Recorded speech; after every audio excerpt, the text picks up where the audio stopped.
morning, students. Starting the topic cystic disease of kidney. Renal cysts are cavities derived primarily from renal tubules and are composed of a layer of partially dedifferentiated, that is, cells which have differentiated back, enclosing a cavity filled with urine-like liquid or semi-solid material. The fundamental process that are essential for development and progressive enlargement of renal cyst generally include proliferation of epithelial cells in segments of renal tubule, that is, there is epithelial cell proliferation, accumulation of fluid within the expanding tubule segment, and disturbed organization and metabolism of the extracellular matrix. There is an imbalance of secretory and absorptive properties in proliferating epithelial cell, leading to net accumulation of fluid in otherwise normal renal tubules. That is, there is more of secretory process than absorptive process, which lead to net accumulation of fluid inside the renal tubule, leading to cyst formation. There are two terms, multicystic kidney disease and polycystic kidney disease. These should not be confused, even though both terms are literally mean many cysts. Multicystic typically refers to a dysplastic kidney, that is, kidney that has not developed, resulting from aberrant renal development, while polycystic refers to renal unit that develop in a normal fashion, that is, kidney is normally developed but there are multiple renal cysts, that is known as polycystic, while kidney is not developed and whole kidney is converted into cyst is known as multicystic.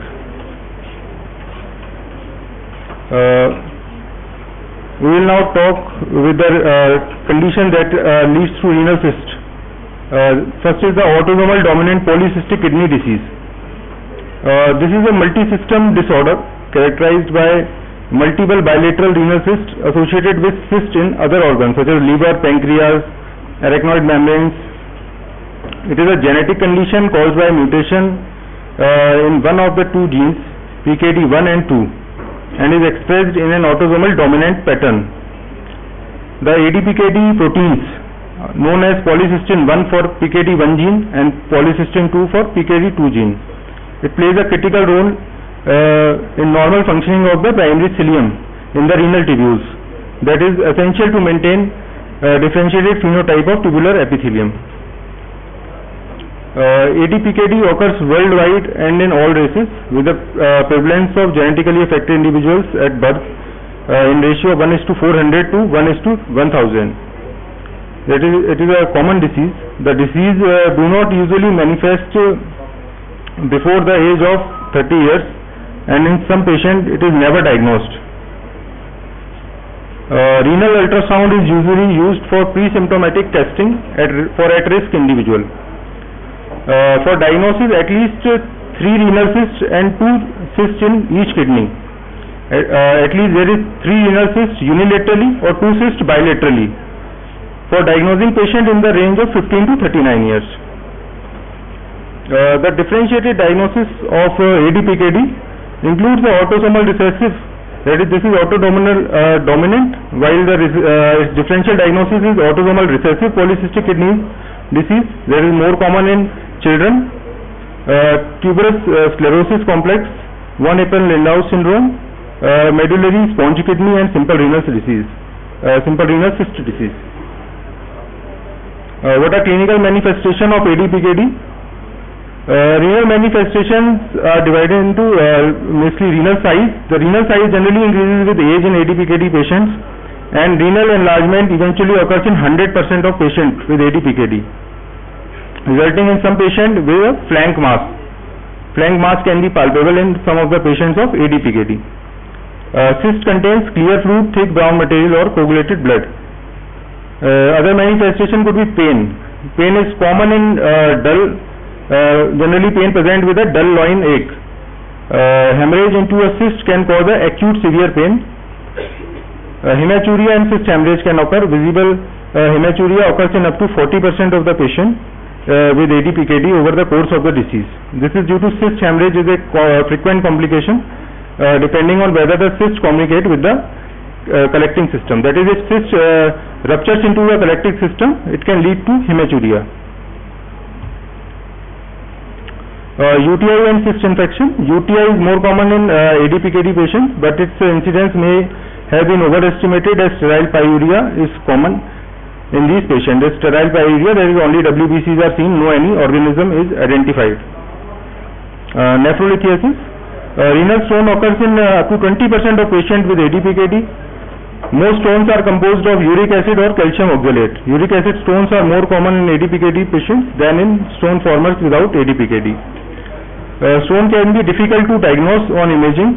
It is because of this multiple cyst formation that stone is not properly visualized.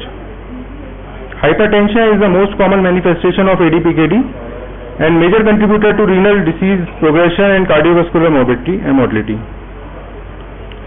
End-stage renal disease can occur in these patients. In most patients, renal function is maintained within normal limits until 4 to 6 decades.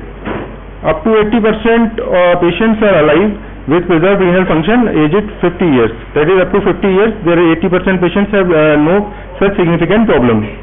Man tends to progress to renal failure more rapidly and require renal replacement therapy like transplant at a younger age than women. In recent years, a greater understanding of the pathophysiology ADPKD has led to clinical trials of some agents like vasopressor antagonist like tolvaptan, somatostatin analog and mTOR inhibitor like sacrolimus, tyrolimus to prevent cystogenesis, cyst expansion and declining renal function. But extra renal manifestation, polycystic liver disease is generally common in with ADPKD patients. Hepatic cysts are rare in children with ADPKD, but thereafter their frequency increases with age. Cysts are usually asymptomatic, but symptom may occur due to mass effect. That is, if there is greater enlargement, that it can produce a mass effect over surrounding organs. Intracranial aneurysm in approximately 10% of patients with ADPKD. Valvular heart disease, mitral valve collapse can occur in up to 25% patients with ADPKD. These are kidney with multiple cysts showing autosomal dominant polycystic kidney disease. Other condition is autosomal recessive polycystic kidney disease. It is generally caused by mutation in PKHD1 gene and occurs in 1:40,000 live birth. The kidney are bilaterally enlarged as a result of fusiform cyst arising from the collecting duct. Here the cyst rise from collecting duct. The principal extrarenal manifestation of ARPKD is congenital hepatic fibrosis. With ADPKD there were multiple hepatic cysts. Here congenital hepatic fibrosis is common. In addition to complication related to CKD, patients with ARPKD at a risk of ascending cholangitis, recurrent UTI, hypertension, nephrolithiasis and bleeding from esophageal varices. ARPKD has a spectrum of severity with the most severe form arising earliest in life. That is, generally ARPKD arises early as compared to ADPKD. If it is not apparent at birth, the disease will become apparent later in childhood. The reported incidence of ARPKD arises in 1:10,000 to 50,000 live birth. Affected children have enlarged echogenic kidney in utero, generally which causes oligohydramnios because of the lack of normal urine production by the defected kidney. The infant often displays potorphasis and deformities of the limbs and may have respiratory distress. The affected newborn has enormously kidney-shaped non-vacillated flank mass. That is, there are large flank masses in the newborn that are hard and do not trans-eliminate. Hypertension and renal insufficiency are the major manifestation in surviving children, with the liver disease becoming more prevalent in older patients. Ultrasound reveals bilaterally very enlarged diffusely echogenic kidney, and the increased echogenicity is a result of presence of numerous microcysts.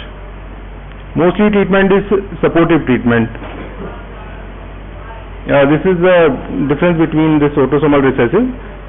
Basically, this is a gene defect is chromosome 6 in ARPKD, while ADPKD is chromosome 4 and 16.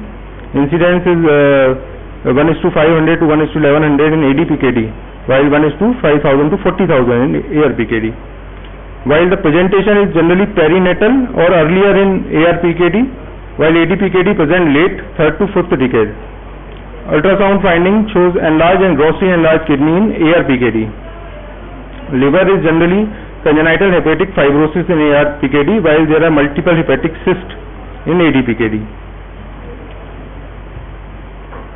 Other condition is multicystic dysplastic kidney.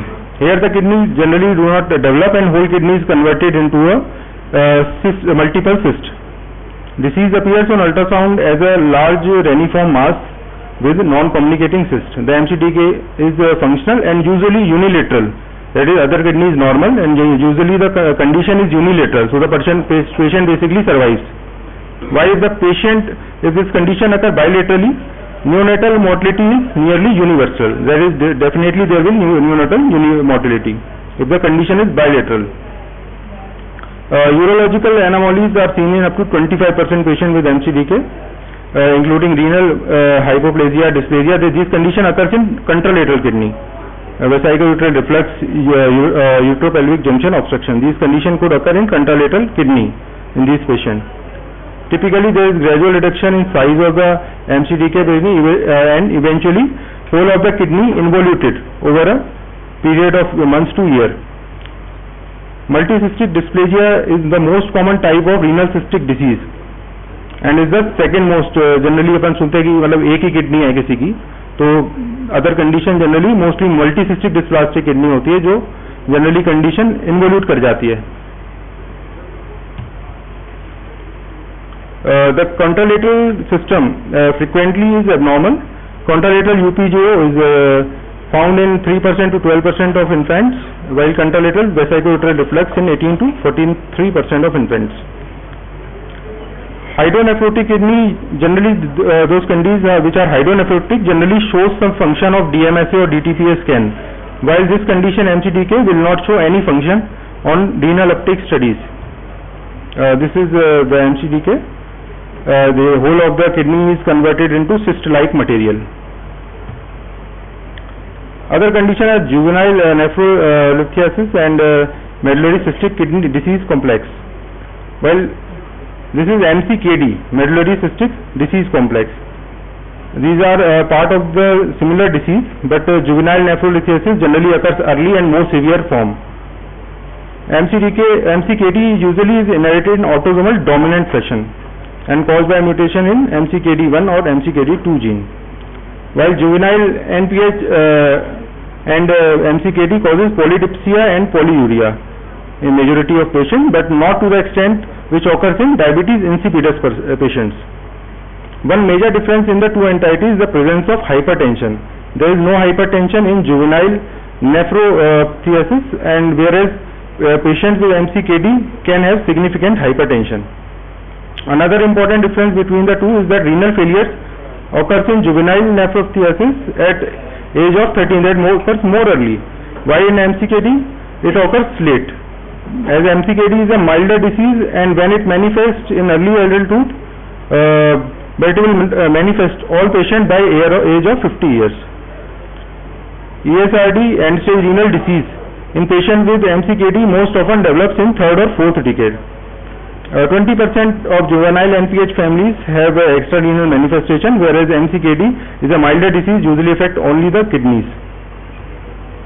Treatment of NPH is generally supportive because of the tendency of sodium wasting and volume contraction and renal azotemia. Sodium replacement generally is indicated early in the course of the disease, and calcium restriction due to stone formation.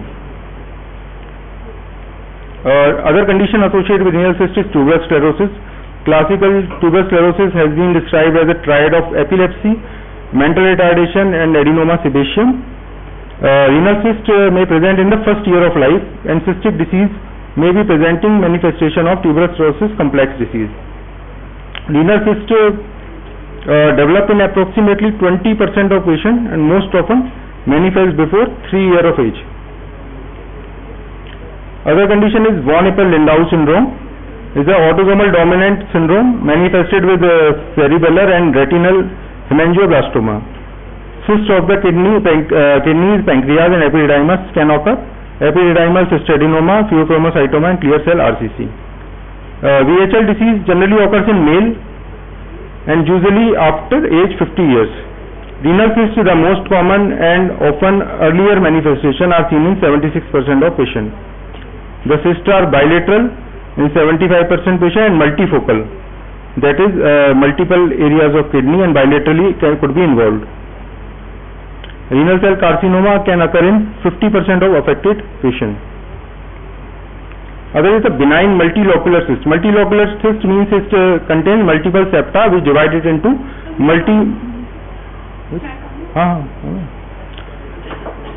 which can divide into multiple locules.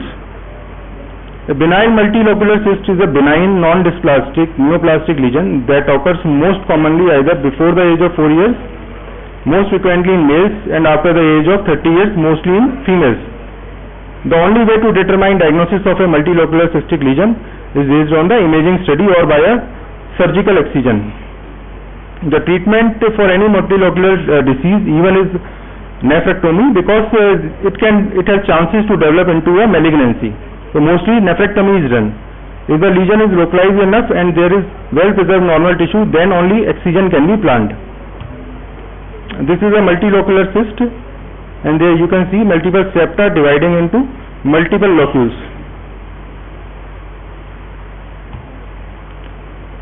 Other condition is simple cyst. In children and adults, cysts are typically discovered. These cysts are discovered incidentally on ultrasound, CT, or urography. However, cyst can produce an abdominal mass or pain, or hematuria if there is rupture into pelvic calyces, that is collecting system is involved, then hematuria can occur. Or hypertension can occur if cyst will compress any segment of kidney, that will lead to segmental ischemia and hypertension.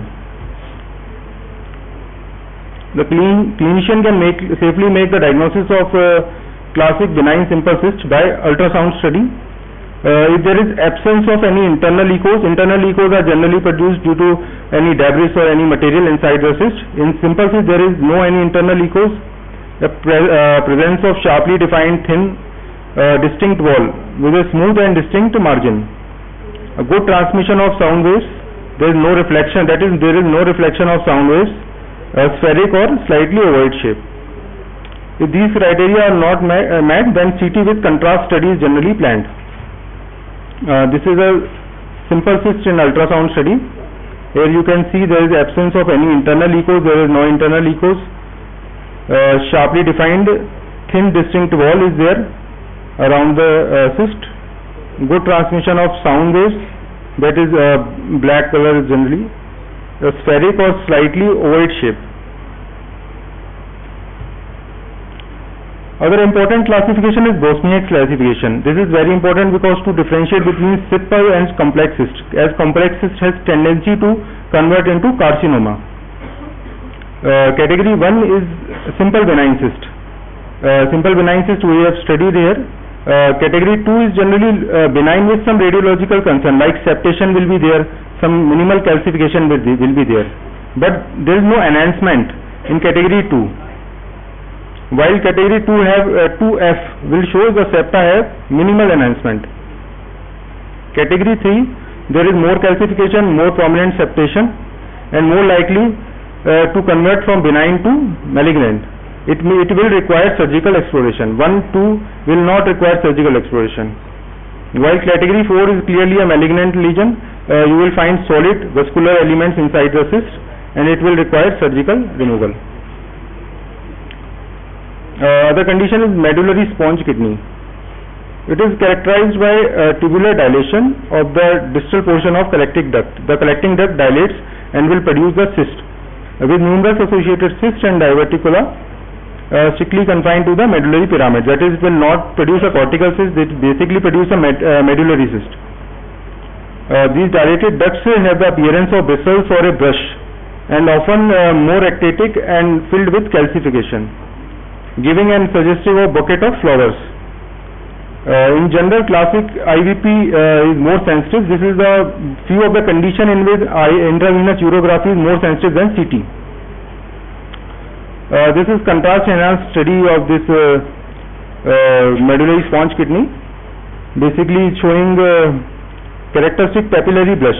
This is because of this stone formation around this medullary pyramid, and is produce the classic appearance of this bucket of flowers-like appearance. Clinical feature of medullary sponge kidney is usually a benign process, and it may remain asymptomatic and undetected for life. Clinical presentation usually occur after the age of 20 years, with the most common being renal colic. Pain is the most common presenting system, followed by urinary tract infection, and gross hematuria can occur due to because of multiple stone and UTI-like conditions. 1/3 to 1/2 of patients with medullary sponge kidney have hypercalciuria. The complication of medullary sponge kidney, calculus formation, infection require management. Mostly condition like hypercalciuria and hypocitraturia is common.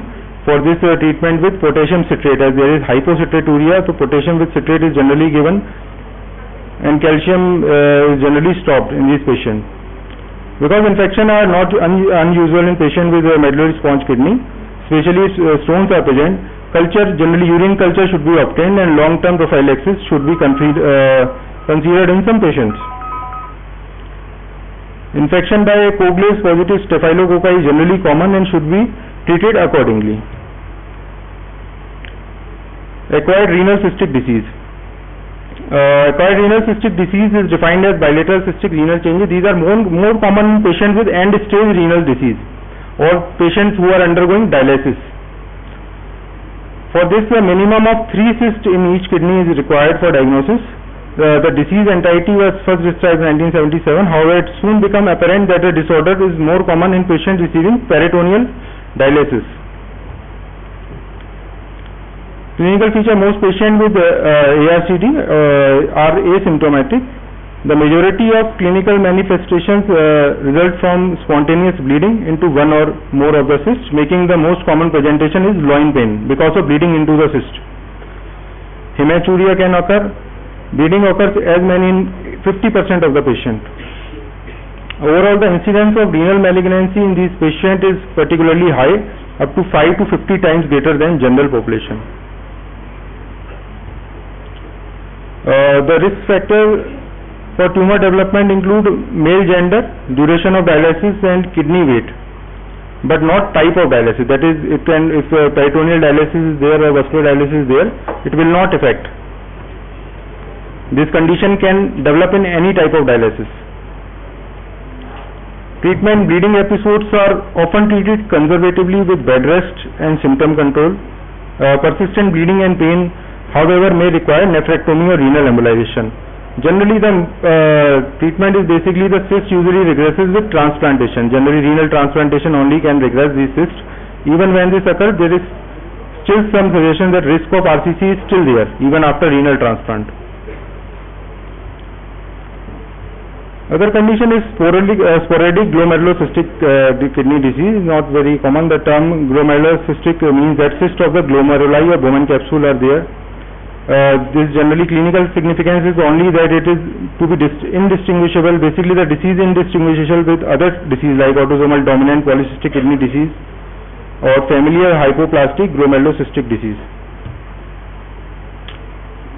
This is whole console. These are inheritable conditions. We have studied ADPKD, ARPKD, juvenile nephrothesis, tuberous sclerosis, and von Hippel. These are all inheritable conditions.